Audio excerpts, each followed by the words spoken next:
En esta ocasión quiero entregar un mensaje que Dios ha puesto en nuestro corazón y que está sustentado bíblicamente en el último libro de la Biblia, el Apocalipsis.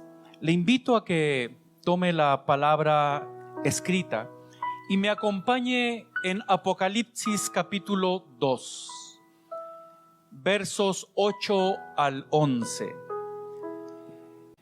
La segunda de nuestras prédicas de la serie Mensaje Final, de una número de 7 prédicas, Mensaje a Esmirna.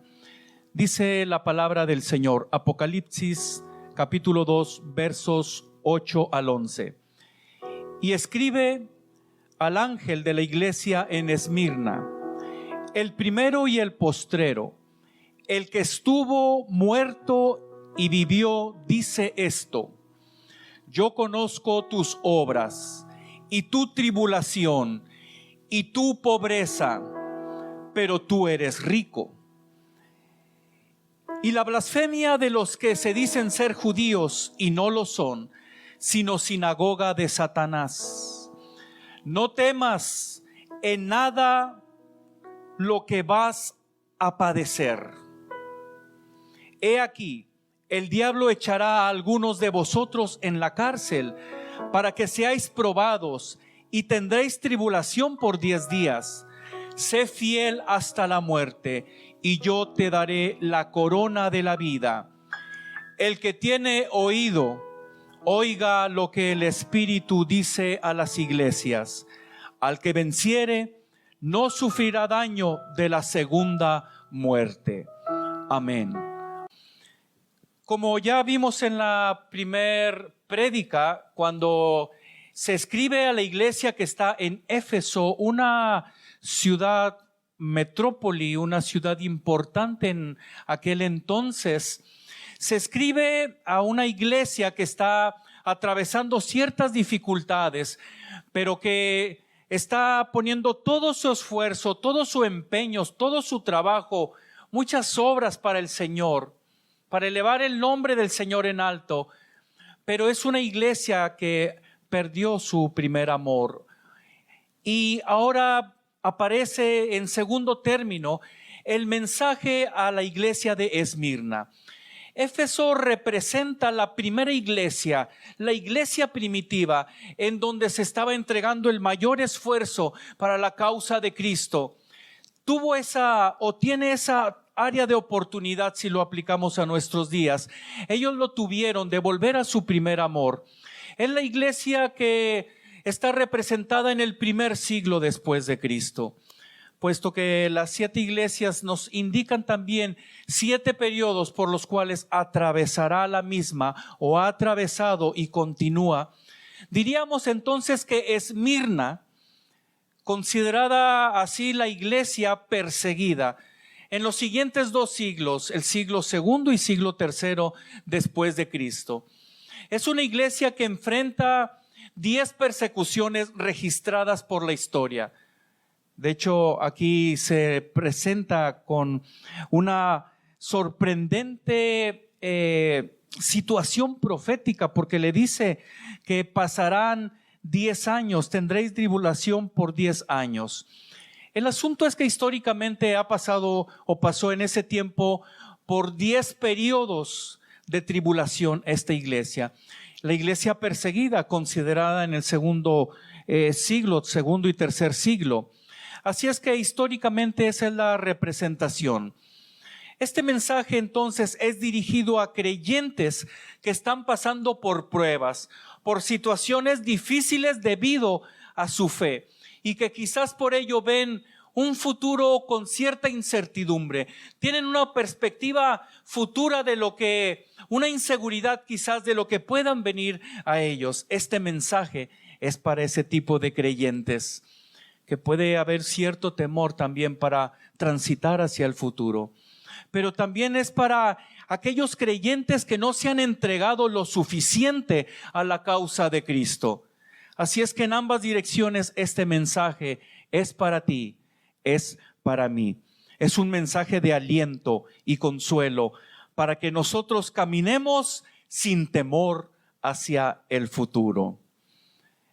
En la presentación del mismo, en la presentación del mensaje, nosotros vemos cómo el Señor se dirige a esa bella región de Esmirna, a los creyentes que estaban ahí. Y digo bella región de Esmirna porque después de Éfeso, Esmirna era considerada como la flor de Asia, la corona de Asia, la ciudad más bella de las ciudades en Asia. Por ella, por sus caminos, por sus comunicaciones, transitaba mucho comercio. Era una ciudad, un lugar próspero. De hecho, ahí figuran algunos filósofos, nombres importantes de filósofos, nombres importantes en la historia también de algunos sitios religiosos, algunos templos, Zeus, por ejemplo, etcétera. Era una ciudad muy importante, no solamente comercialmente, sino que también religiosamente, pero también culturalmente. Y ahí en esa opulencia, en esa prosperidad, en esa riqueza, había personas entregadas a la causa de Cristo y que por esa situación, por vivir la fe en Cristo Jesús, eran marginados, eran aislados. Las riquezas no eran para ellos, estaban sufriendo dificultades. Por eso el Señor se presenta a sí mismo diciendo: yo soy el primero y el postrero.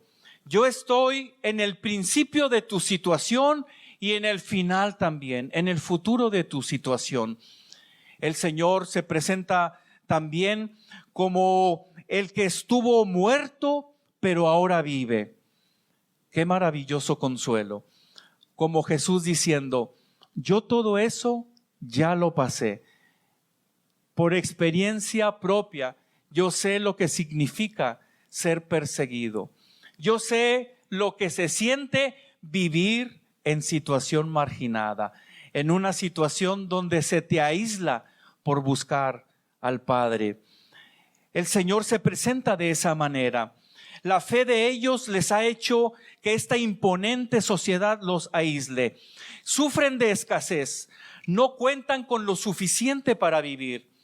De hecho, el término que aparece aquí, yo conozco tu pobreza, la palabra pobreza aquí en el griego, hay dos tipos de palabras.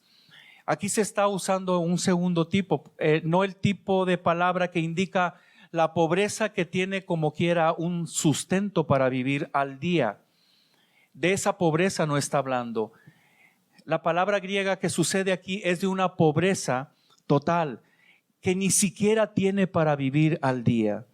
Pero el Señor le dice: yo conozco tu pobreza.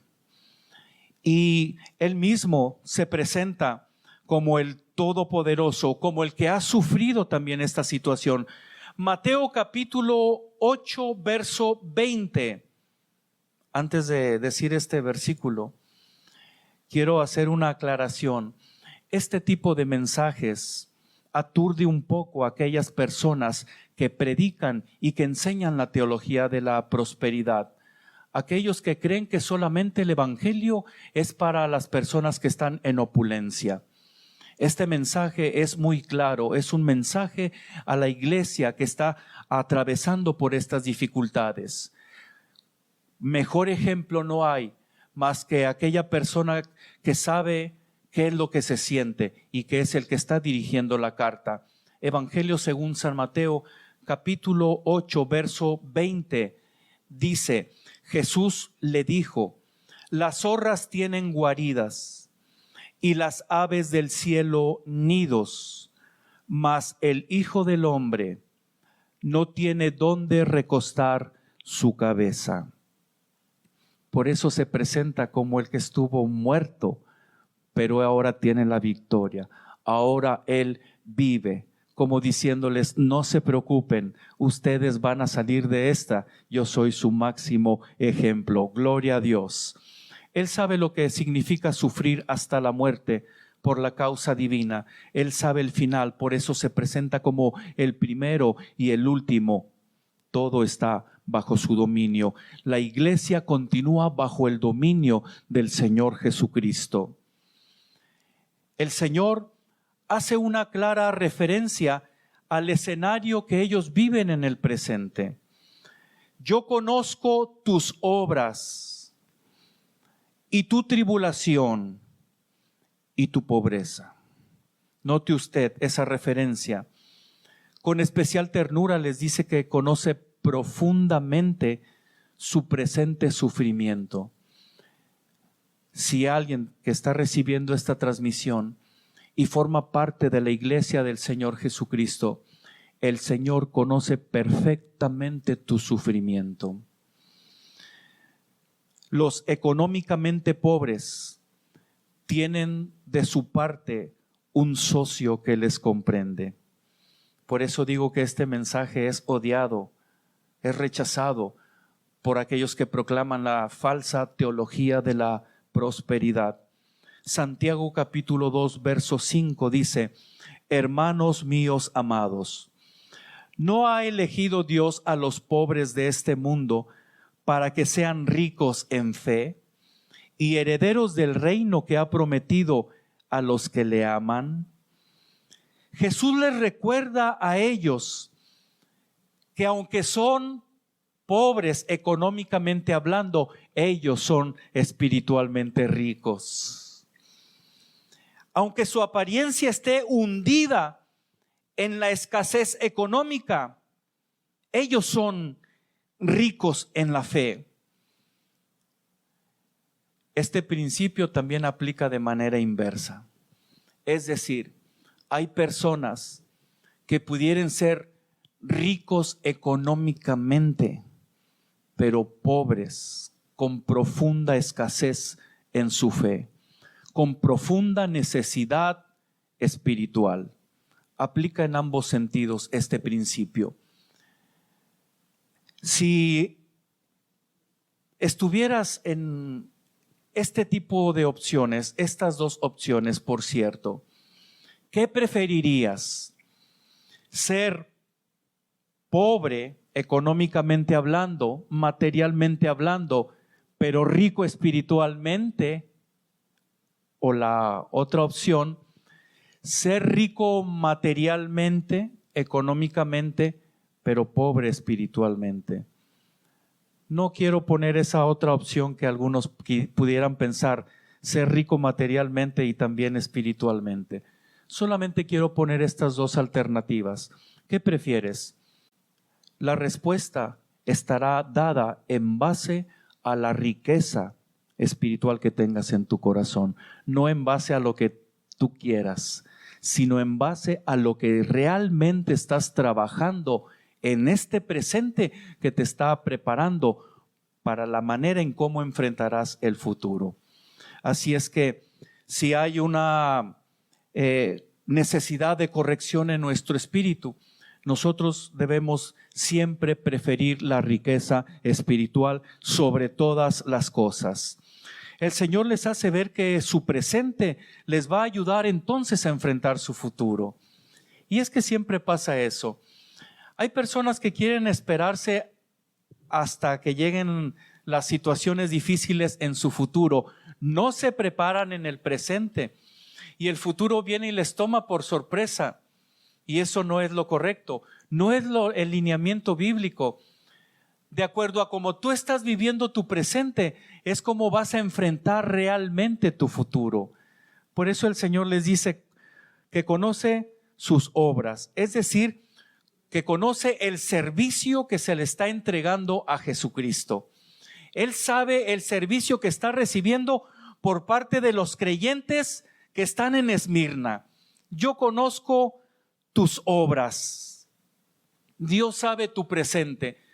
Sabe cómo estás sirviendo su nombre. Sabe perfectamente, tiene en claro la manera en que estás entregado, sirviendo a Jesucristo. Dios quiera que Él pueda decir: yo conozco tus obras, y poner una especie de palomita de aceptación, y que no seamos de las personas que hemos bajado, que han bajado la guardia y no están entregados totalmente al servicio de Cristo. Yo conozco tu presente, yo conozco tus obras, pero dice, también conozco tu tribulación. Es decir, sé perfectamente de la oposición externa que estás enfrentando. Y el Señor también hoy nos dice lo mismo. Sé perfectamente, debido a lo que tú me sirves, debido a la proclama del Evangelio, la oposición externa que estás enfrentando. No solamente le dice que conoce esa oposición, de hecho le hace una referencia. En aquel entonces, si había algunos promotores, puesto que el Evangelio estaba llegando y rescatando judíos para llevarlos a los pies de Cristo, eran precisamente los judíos los principales promotores para que se persiguiera la iglesia. Por eso el Señor les hace ver esto que está registrado aún en la historia. Dice, conozco también la blasfemia de los que se dicen ser judíos y no lo son, sino sinagoga de Satanás. Conoce tu tribulación el Señor, conoce tu situación debido a tu fe. Es decir, debido a tu proclama del Evangelio, Él conoce la situación de la oposición externa. Él conoce tu tribulación, Él conoce la tribulación de la iglesia en ese momento, pero también dice, yo conozco tu pobreza, es decir, las dificultades propias que tienes para servirme. Qué maravilloso es ir a algunos lugares en donde económicamente hay escasez, pero la gente se entrega completamente al Señor Jesucristo y de hecho nos comparten de lo poco que tienen y a veces hasta queremos llorar por esa generosidad del corazón.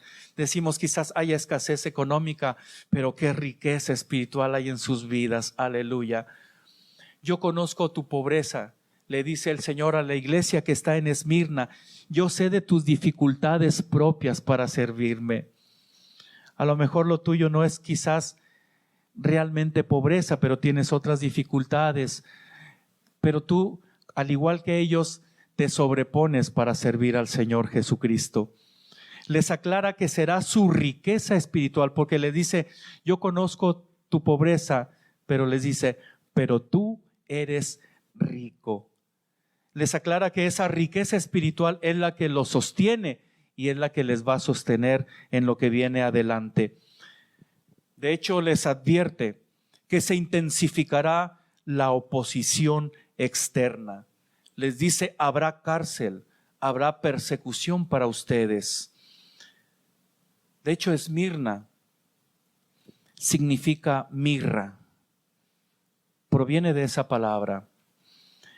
Y es que la mirra, para poder desprender esa fragancia, necesita ser molida. Y qué certero es el Espíritu Santo, aún en el nombre que tiene la iglesia en Asia, aún ahí está identificado que ellos pasarían por momentos de dificultad. Al hablar de cárcel, se aclara la necesidad de aferrarse más a su fe en su presente para salir fieles, para que el futuro no les tome por sorpresa. Hay una bella exhortación a permanecer en la fe, aún sobre su propia vida. Quizás alguno de nosotros pudiera pensar, bueno, pero pues, ¿qué es la cárcel? Yo como creyente puedo quizás ser llevado a la cárcel por predicar la palabra, pero no era el tiempo igual al de hoy, por supuesto. Prácticamente la cárcel para ellos representaba la antesala de la muerte.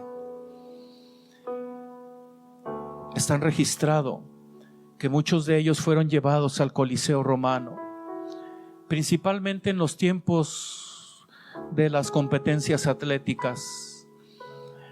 Gritaban que murieran los cristianos, por no decir que César es Señor. y los llevaban ahí ante una multitud deseosa de ver sangre de creyentes. Soltaban leones y ellos eran atacados. Y no hay nada que pueda detener a la iglesia, ni la economía, ni los leones, ni la persecución, absolutamente nada. La iglesia continúa avanzando hacia el futuro, pero quizás ellos tuvieron miedo. ¿Y quién no va a tener miedo? Por supuesto que había miedo, pero el Señor les dice: no tengan temor. Yo estoy en el principio y estoy al final, estoy en tu futuro. Yo te voy a guardar. Déjame aclararte que el miedo que ellos tenían no era los colmillos de los feroces leones, no era la hoguera. Ese no era el miedo que ellos tenían. No era ni siquiera la cárcel. Ellos estaban dispuestos a sufrir por Cristo verdaderamente. Eran ricos en fe. Su miedo era que ellos pudieran sucumbir, que pudieran negar la fe en Cristo Jesús ante estos difíciles escenarios. Y el Señor les dice: yo les sustentaré, yo les conozco, yo estuve en esa situación, yo sé de lo que se trata, yo estuve muerto y ahora vivo, aleluya. Yo les sostendré, no tengan temor hacia el futuro. Y les entrega una promesa en su mensaje, en el bendito cierre. Si permanecen fieles, recibirán la corona de la vida, una eternidad conmigo, por haberme puesto en primer lugar, aún sobre su propia vida. Y estarán exentos de la segunda muerte. La segunda muerte es la sentencia para los injustos. Es la sentencia para aquellos que no siguen a Cristo. La primera muerte es la muerte natural. Y la segunda muerte es la muerte eterna. Y el Señor les dice: estarán exentos. Todo aquel que venciere no sufrirá daño de la segunda muerte. En el año 155 después de Cristo, el conocido obispo de Esmirna, un fiel creyente, anciano, un día 23 de marzo de ese año, fue martirizado. Me refiero a Policarpo. Él dijo una oración que quedó registrada en la historia y aquí la tengo, la quiero leer. Y esta oración él la hizo en un contexto. Empezaron a gritar que mueran los ateos, aquellos que no creen en César como Señor. Que muera Policarpo, decían. Y entonces fue una comisión, fue la policía y lo trajo.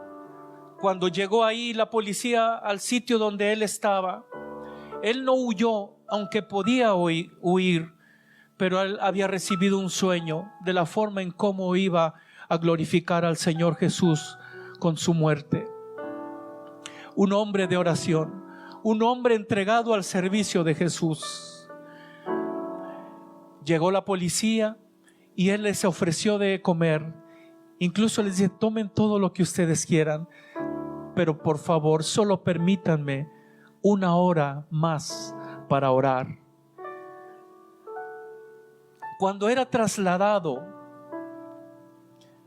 a su lugar final, ni siquiera el jefe de la policía quería que muriera.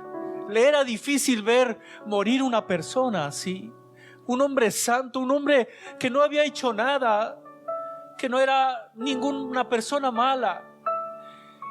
Y trató de convencerle en el camino y le dijo: Policarpo, ¿qué te cuesta? ¿Qué pierdes con decir el César es Señor. Pero la vertical fe de él dijo: yo solo conozco un solo Señor. Es Jesucristo, el único Señor que yo conozco. Y llegó ahí a la hoguera. Los primeros que interrumpieron ese día de descanso judío fueron los judíos, precisamente. En ese sábado fueron los primeros en llevar la leña para que se hiciera la hoguera.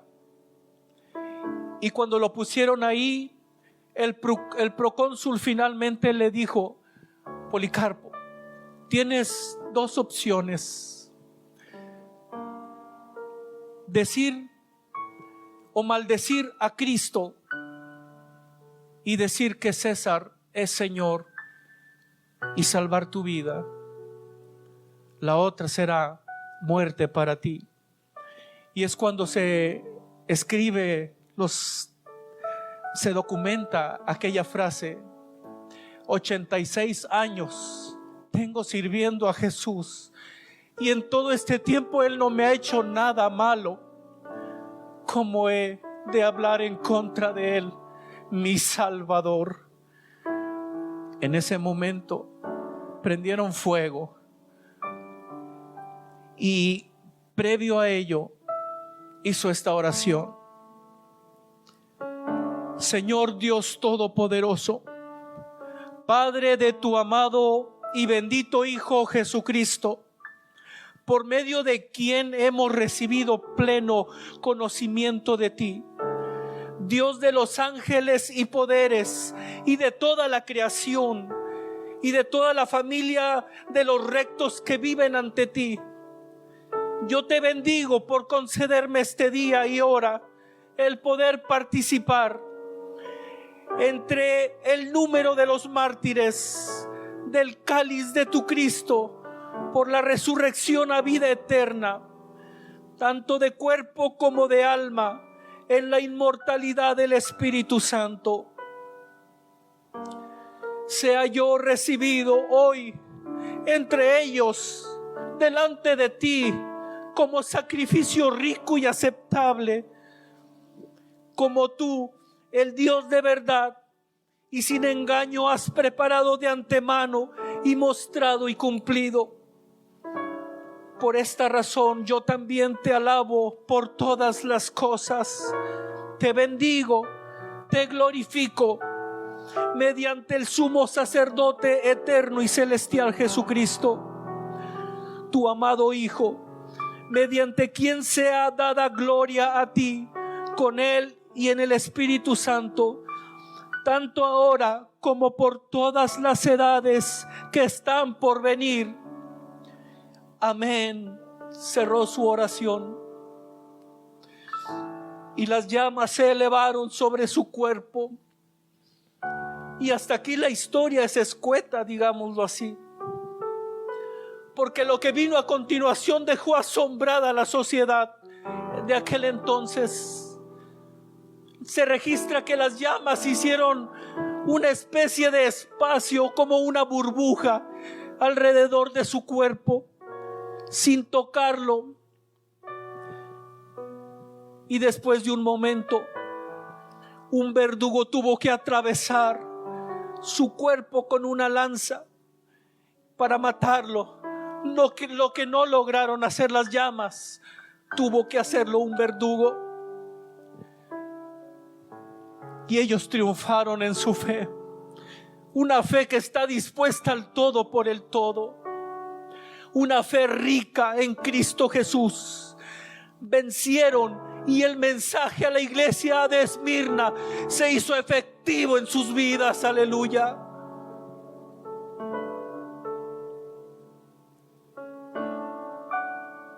La pregunta es: ¿cómo se hace efectivo el mensaje hoy a tu vida en este entorno? ¿Hasta dónde eres capaz de llegar por la fe en Cristo Jesús? ¿Hasta dónde eres capaz de llegar, de soportar?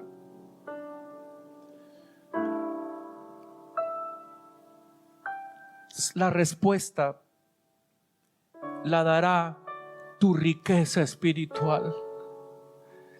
Ella dará la respuesta. Yo me puse a imaginar, y con esto cierro, si por alguna razón el cielo permitiera que en el juicio de nosotros estuviesen presentes esos cristianos de Esmirna, y cuando se hiciera el juicio a nuestras vidas, se nos dijera, ni siquiera podían orar 1 hora al día, ni siquiera me buscaban, pasaban días y no leían mi palabra. ¿Qué pensarían ellos de ti? Cuando estaba tejiendo este mensaje, sentía vergüenza por mi propia persona, diciendo: Señor, necesito entregarme totalmente, plenamente, todo a ti, Señor Jesús. Yo no sé si al igual que yo quieras orar para que tu posición como creyente sea definida o redefinida como un creyente verdadero que ama a Jesús como Él quiere que se le ame, aún sobre su propia vida. ¿Qué te parece si oramos? Porque cuando tú lo haces así, entonces tu futuro está seguro en Él. Tú no temes a lo que va a venir al futuro. Tu único temor, santo y bendito, es no fallarle a Él. Y cuando eso pasa, un día tú le verás cara a cara. Señor, te damos gracias por la oportunidad que nos das nuevamente de escuchar tu palabra, la cual necesita ser atendida en nuestra vida, Señor. Estamos viviendo momentos en donde hay escasez espiritual en el corazón de la gente. Aun y cuando las personas puedan tener el sustento, Señor, económico, hay una crisis espiritual, hay una crisis de fe. Te rogamos que esta no llegue a nuestras vidas, que nuestra preferencia, que nuestra intención, que nuestro propósito de vida es que nuestra fe esté preparada para bendecir tu nombre en cualquier escenario, Señor. Guarda nuestro corazón en el nombre de Jesús. Amén y amén. Quizás algún receptor de este mensaje dice: yo no entiendo esto de la fe, pero este mensaje ha tocado mi corazón. Y es que es el Espíritu Santo tratando contigo, queriéndote rescatar del pecado, queriendo asegurar tu futuro en Él. Yo te invito a que hagas esta oración en la cual te voy a orientar para recibirlo a Él, como lo hicieron los creyentes en Esmirna, como lo hacen los creyentes en nuestros días, y que en este día muchas personas lo están recibiendo. Sé parte de ellos. Cierra tus ojos y ora así: Señor Jesús, te pido perdón por mis pecados y te ruego que me aceptes en tu reino.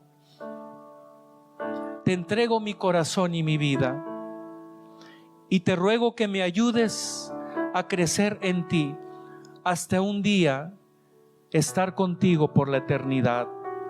Amén y amén.